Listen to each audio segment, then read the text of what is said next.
Welcome to Street Shaman Productions. Someone in my Discord was asking me about how to make some wubs. So let me show you guys how to make some wubs and how to get some of your low-end issues dealt with, as someone was asking me that as well. First thing, this is how you wub. It's all about the basic shapes. Turn the volume down on this. FM from B, baby. Get down to C0. That's not low enough. There you go.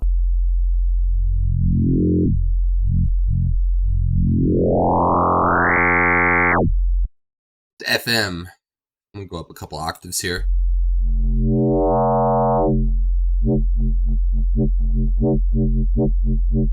The LFO, let's kind of make this nice and neat.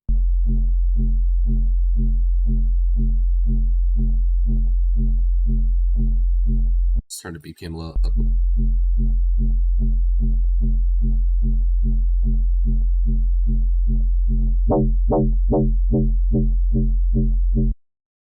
There we go. We got a nice bass wub. You can do some detune, make sure it's nice and tight because it's nice and low.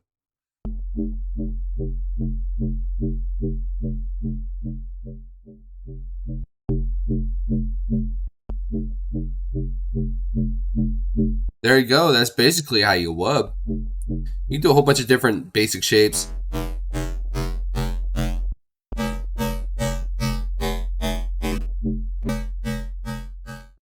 You can also just fix it, find a spot.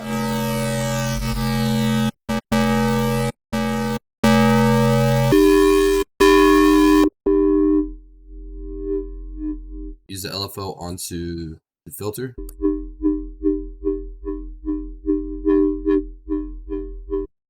This is a low pass, and then you can also like do some band pass stuff. This is pretty cool.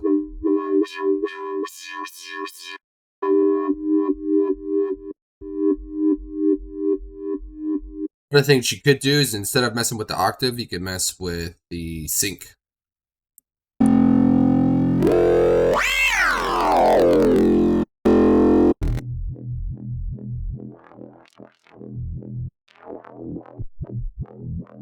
Anyway, you can just do whatever you want, really. That's basically how to wub. I made a song for this tutorial. I'm going to show you some patches that I made for it. Alright, let's take a listen to this song that I made. Made some patches for it. Whenever you make patches for music, in context, they don't really sound good. I mean, by themselves, they don't really sound good, but in context, they do. So, to show that, I kind of made a song just for this tutorial.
The reason why I wanted to show this song is because someone was telling me that some of the Ableton patches that they have is what he was using, and I just want to show what the difference is between Ableton patches and designing them yourself can do. Go to wavetable. Let's make some, I don't know, synth. Let's do bass. Yeah, let's go to a random bass at my jump. There you go.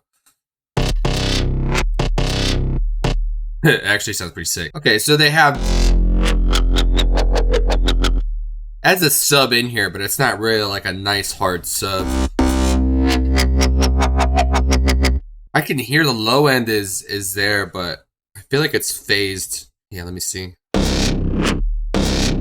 There we go. So this is called a mid-side EQ. What it takes is it separates the mono and the side information. Mono means that the phases on the left and right channels are exactly the same. And then this side channel means that the phases, but the sine wave frequency phases between the left and the right are completely opposite. So if you go over here to mono, yes, it has a mono sound to it. We want to make sure that our bass is mono. So it is, but also there's a lot of low end that comes with this. So you want to make sure that anything that's on the side information is mono on the sub frequency side.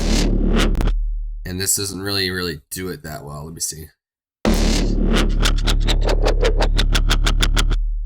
And then it messes up the patch. Now there's an argument between having your bass mono or not. I don't know why there is, but here's what it does is that with all the stereo information that you're going to provide, it provides a listener with a nice centered bass frequency. So basically it doesn't sound like too crazy. I mean, this sounds really cool by itself, but within a mix, this doesn't really sound good. Yeah, I don't really feel that bass coming through and cutting through the mix. I feel like that's not going to come through the mix. So see, this right here is a nice mono, absolute mono bass over here. I'm gonna put the mid side in here so we can see. There you go. This has no side information.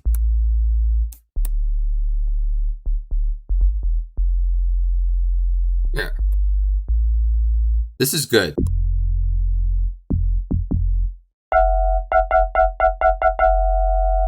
So what's going to happen is I'm going to go like this.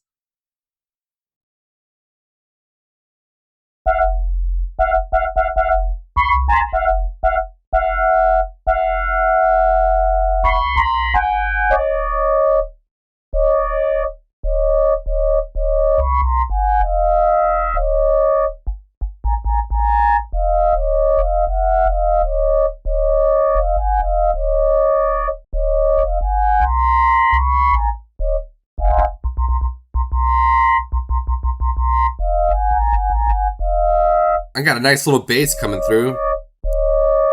No side information. If you want to make basses cut through the mix, I would suggest making your own patches and having presets. Producers sell presets all across the internet. You can go buy some, and here are some through one of my favorites, which is Excellent.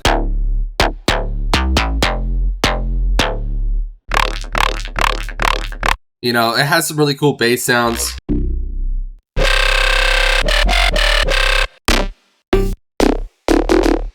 What's really cool about presets is that these guys actually spend more time with the VSTs than I do. What ideas that they can come across are a lot better than mine. And what I could do is that, oh wow, I like that bass. So what I'll do is I'll grab ideas from these presets so I can see everything that they did here.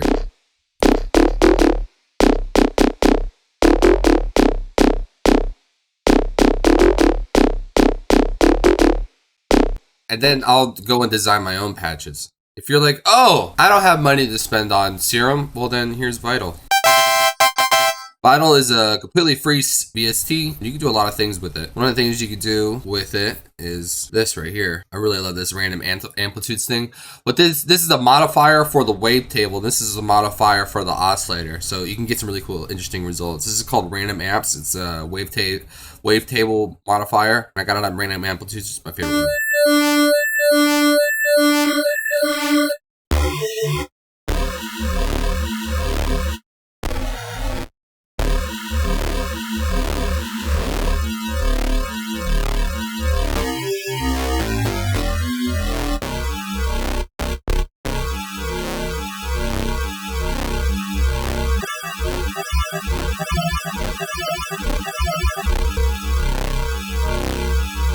And I think this is really cool. It still does the FM from B thing, so if you go to from oscillator 2, turn down the volume over here.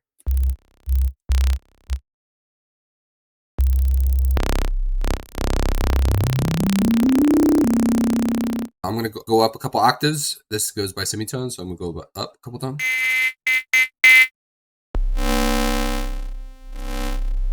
This over here. Basically, that's just how like he makes the basic patches. One of the things here is that because I'm using unison, it adds modified pitches between the left and the right. So if we go look over here, if I play this patch, I have unison on. I can go to my mid-side EQ. So you see how my sub frequency is there, and also because it's being FM modulated, the sub bass will get lower. But look, now my stereo information. So we don't want this stereo bass over here. So what we're gonna do is we're going to use this thing called direct out. Serum has this too. We're gonna direct out something. And that actually kind of sounds good by itself. And what we're gonna do is we're gonna go to EQ. Bam, there you go.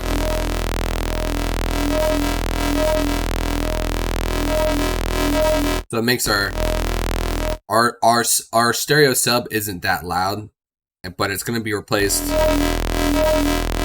by this. Turn this up. There you go. Look at that, barely any stereo sub right there. Which is good. It'll cut through our mix a little bit better. Another thing with keeping your bass mono is that if you have sub frequencies that aren't exactly on the right note or playing at the same time, it'll cause phase issues.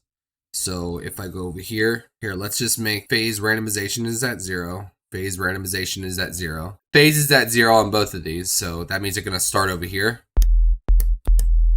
We got a nice beefy sub right now. Nice beefy sub, right? But if we go ahead and make the phase like a little off, our volume is down now. And if we go back to the exact opposite, which is 180, they both cancel out. We got to make sure that there isn't too many sub frequencies clashing with each other because we don't know what phase they are. And also, if you're going to have two sub frequencies with each other, you got to understand that if they're going to play together, another thing that could happen is if the pitch is there, listen to what happens. The pitch is a little off, and this is by microtones right here. It'll just be off by a little bit. What it does is it creates like a little bit of a wub, which is cool for our patch. This is pretty cool, but it's not good for our mix if we both need these. If we need this to be like a kick or something, a kick and a sub, then see the loudness isn't exactly where it needs to be.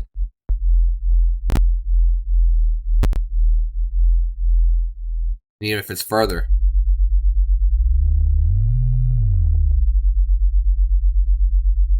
So it's going to make our sub frequencies do that. So make sure your basses are mono coming through. Make sure your basses are mono coming through and make sure that there's not too many of them being played. If you're going to have a kick and a sub together, I would have them side chained kind of like this. See, I have the 808, but here's the thing. Because of how long this 808 is, I know eventually it's going to clash with something that I have in the mix. So I have something called a side chain compression. Basically, I route this from the drum rack, and it's the kick, and every time there's a 808.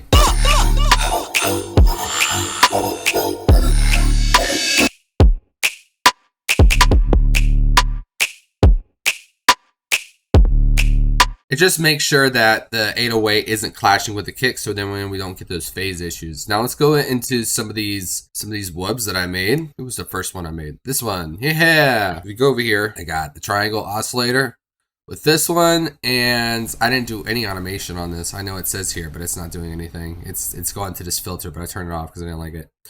And it's not really doing anything. So what I did is I did it manually. See this sub direct out that I have? If I go to the FX, look at this. I have a high pass, basically. It's the same thing. It's at 82. I should probably make it higher. So basically what it's doing, if I put a high pass on here, basically it's just cutting the low information like I was showing you earlier. And I have a sub direct out, which means that it's cutting through thing over here. And this is what it sounds like by itself.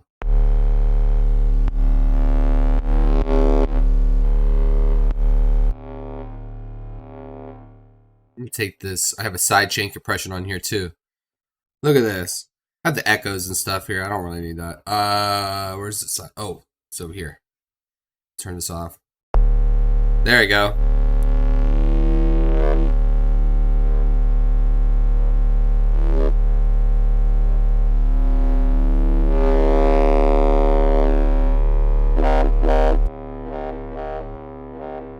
I have some echoes on here and stuff, and I think I have the filter to make sure the sub isn't there. Here's what I did. If you got this button right here, this is the automation and the add record layer button. I forgot what it is, but I could do, I forgot which one it is. This one, each time I do it, I have to look it up because I rarely do it. But what happens is I can press the button, and while it's playing, it can record me playing this. So if I go over here, show automation, it basically like just recorded me with my mouse doing it.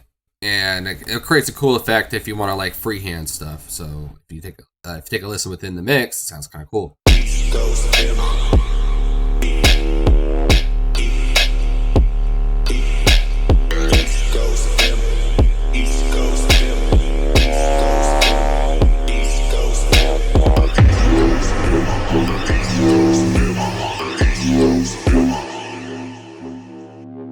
Yeah, it sounds cool. And then we're going to go to my next patch, which is a variation. If you go over here, I'm using wavetables. So if you go to digital and you go FFT, add seconds, add thirds, add fourths, it's basically the same thing as FMing from B from different octaves. This is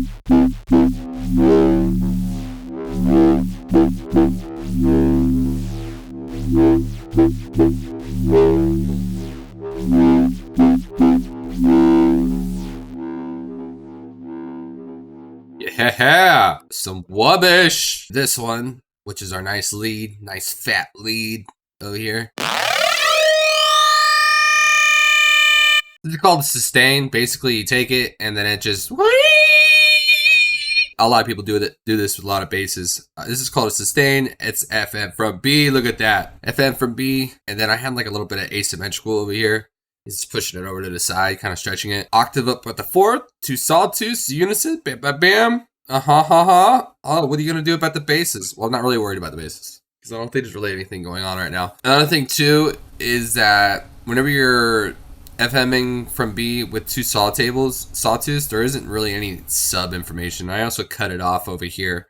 I'm not really interested in the sub frequencies that it's making. I'm interested in the high end, so I go over here. Which by itself, guys, I mean, this sound by itself, it sounds obnoxious, but within context, it's pretty cool.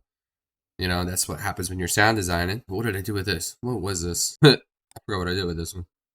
Well, let's listen to it. There we go. Just got a sawtooth, did some filter action over here, did some EQ action, cut the lows out, ha ha ha, with a direct out sub. You see the thing here? You see it now? You see it now, guys? Do it over here. Yeah, I just did some high-end stuff on this. Yeah, I cut the lows, did some of that. I used Vital on this one, used the wavetable, did some, a whole bunch of things. I made a patch. That's what I did.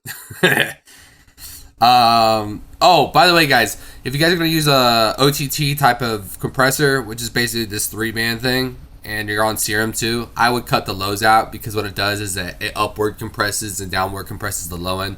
Basically, it's going to mess with it a lot. I wouldn't do that if I were you. I would, if you were OTTing and it has something to do with the low end, I'd actually cut out the low end and separate it. Just like what I'm doing, like with the direct out. But I think this is fine. I think this is mainly for high end, right? Yeah, it's mainly for high end anyway. Yeah, because the low end's going to be messed with a lot. We want our low end to be very, very foundational and not messed with a lot. Some patches you might want that, but not this one. Let's take a listen to it all together.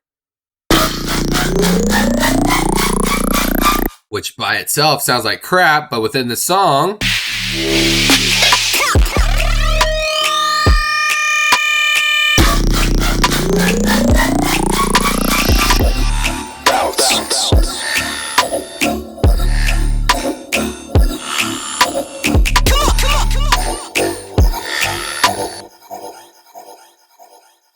Yeah, let's go to our next one. This is our nice screech over here.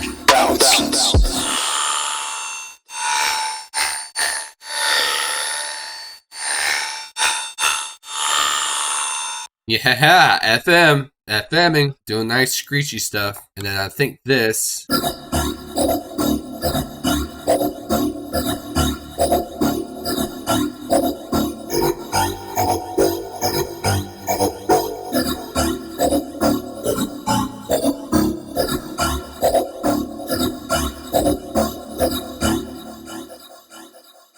I like this. This is nice. I did a lot of stuff with here. I did a lot of stuff with this. I don't think I did anything crazy. Oh yeah, so what I'm doing is I'm taking this low end here, not really getting rid of it. What I'm doing is I'm modulating it. There's not even like a lot of low information in here, so I'm not even worried about it.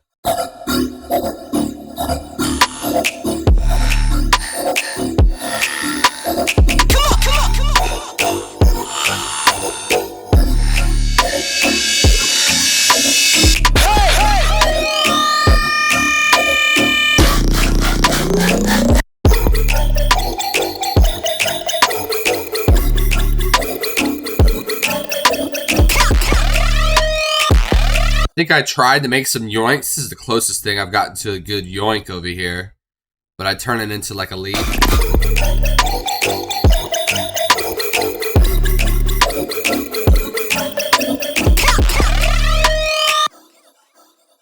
The secret to making good wubs is making sure that they're nice and syncopated so they don't like go on beat. So if you take a listen to this, the modulations are...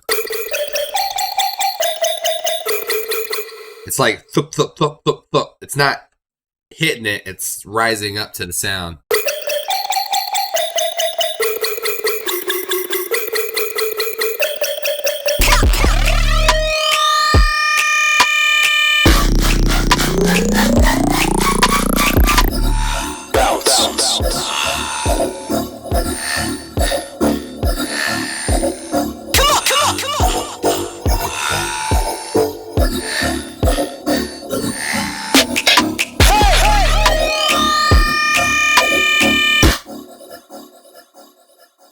The last thing to get your low end under control is your mastering chain. Everybody's mastering chain is going to be a little bit different, but I'm always making sure that the bass is mono. If you look over here, bam, look at that. I'm making sure my bass is mono.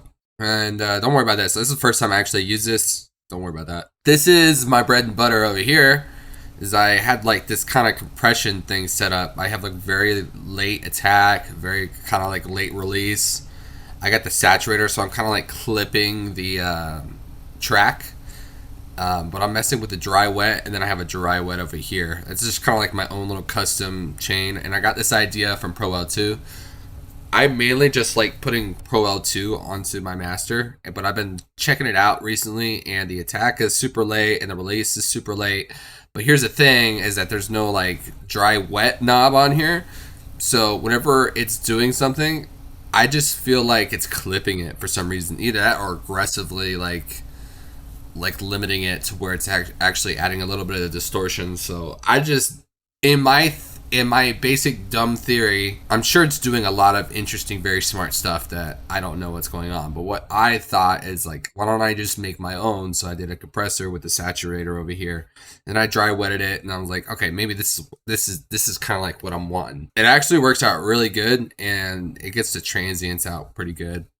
But that's the main thing, is when it comes to making your low end stick out, is definitely going to be coming down to your mastering chain, making sure everything is compressed the right way. The only thing I have for bussing, I think I have this on here. Yeah, and it's not even really doing anything right now. Yeah, I mean, I barely even bust things. I barely use compressors. Don't be putting fucking a million compressors on here. You really shouldn't be doing that. You shouldn't be put too much effects on anything, really. I mean, I barely have any effects.